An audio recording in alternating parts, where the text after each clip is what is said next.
Bago pa man magsimula ang live show, bumubuhos na ang ulan sa labas ng bahay.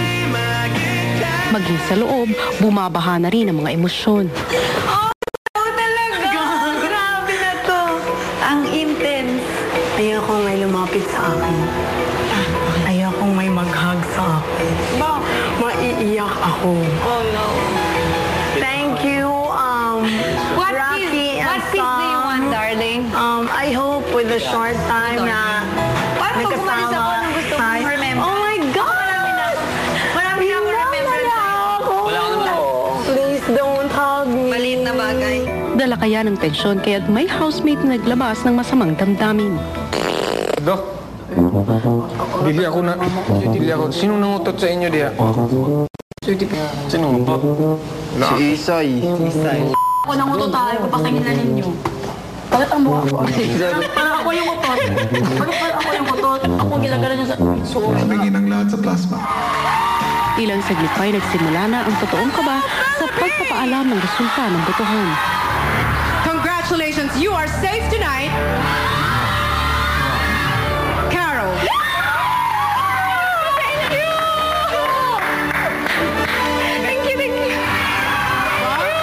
Kailangan mo pang maghintay.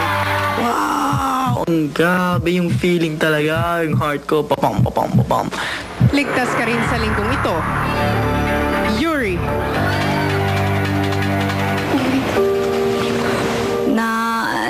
Na-relieve po, kaya lang at the same time, natakot po ako para dun sa dalawa. Kasi alam ko na isa talaga sa amin yung aalis. Kasi nga na-safe na ng una yung nasa kabila. Congratulations, you are safe tonight.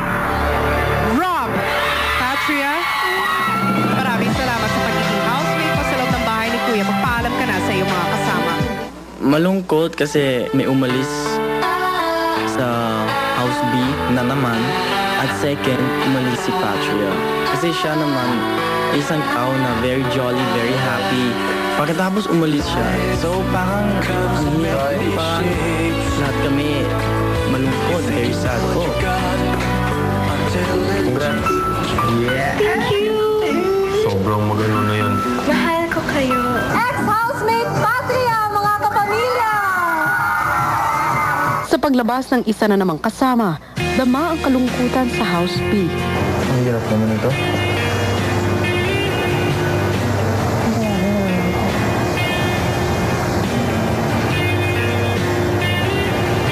Emotional po yung pinakamahirap dito. Yung nagiging close na kayo. Yung habang tumatagal. Tapos umaalis. Parang ang hirap. Hindi po ako nahihirapan pag nasasaktan ako sa task, pag nagkakapasa ako, pagka nabubugbog yung paa ko. Nahihirapan po talaga ako pag nagno-nominate. Kapag may umaalis, yun po talaga yung pinakamahirap. Akala ko task lang ang magiging mahirap dito. Maging sina Rocky at Sam na unang pagkakataong makaranas ng eviction ay apektado. Kamusta? Okay lang po. Medyo malungkot yung araw. Yung gabi pala. Ang gabi. Bakit? Wala na pong maingay. Nawalan kami ng isang membro. Hindi nakakanibago wala si Patro. Sa pagkakaligtas naman ni Carol, masaya ang House A. Huwag ka lang iigat. Huwag ka lang mag-iigat kasi pag mag-igat ka talagang igat ka. Congrats ha? Sayang lang mga. Hindi mo ako pinapansin. Likod. Handumanan. Usungin ka. Carol!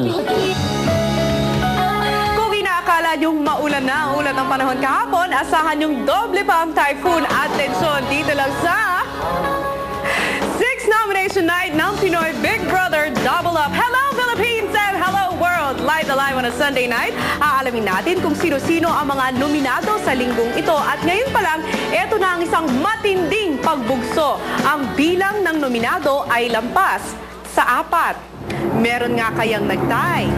Meron din nga nga kayang nagkaroon ng matinding violation? Kumapit na kayo para sa mga kasagutan ng mga tanong na yan. At ang mas matinding ulat na dapat nating abangan, ang napakalakas na bagyong hahagupit sa bahay ni Kuya. Ang bagyong Walay. Yes, ilang saglit na lang ay malalaman na natin ang matinding announcement na siguradong babaligtad sa mundo ng lahat ng ating mga housemates. At kung mahigpit na nga ang inyong kapit like this, ito na ang unang malaking announcement natin sa gabing ito. Sa nakaraang weekly task, isa sa mga pribilehiyong nakuha ng nanalong House B ay ang pagkakaroon lamang ng nominado na may pinakamataas na puntos. Ibig sabihin, isa lang po ang mano-nominate sa kanila maliban na lamang kung magkakaroon ng tie.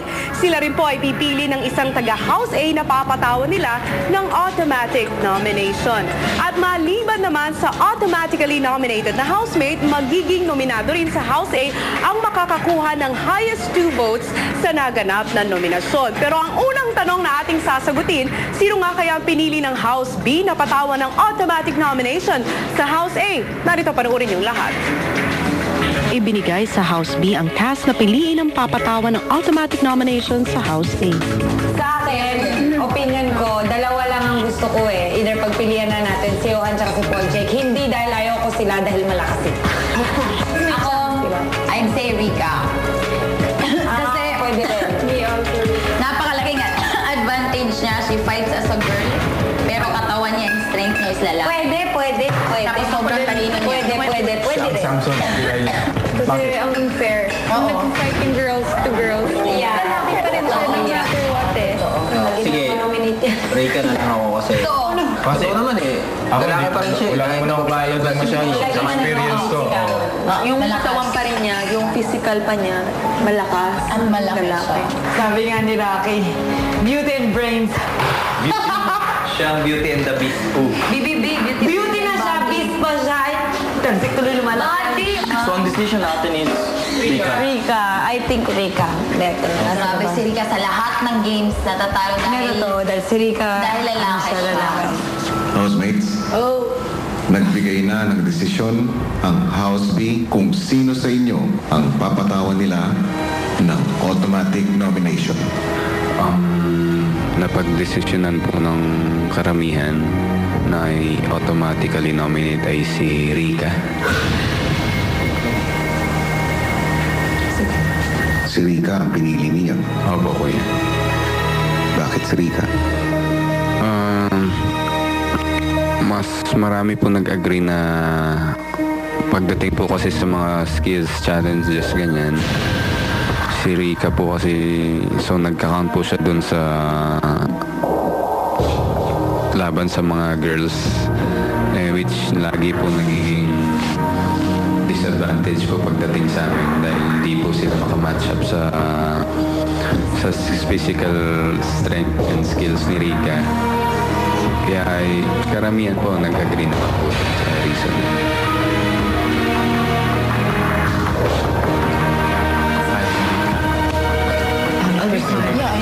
So guys, we have Rocky. Si Rika na nga po ang pinili ng House B na mapatawan ng automatic nomination na nakita naman natin maluwag na tinanggap ni Rika. Pero sino pa nga kaya ang iba pang nominado? Sa puntong ito ay kakausapin ko na ang mga housemates.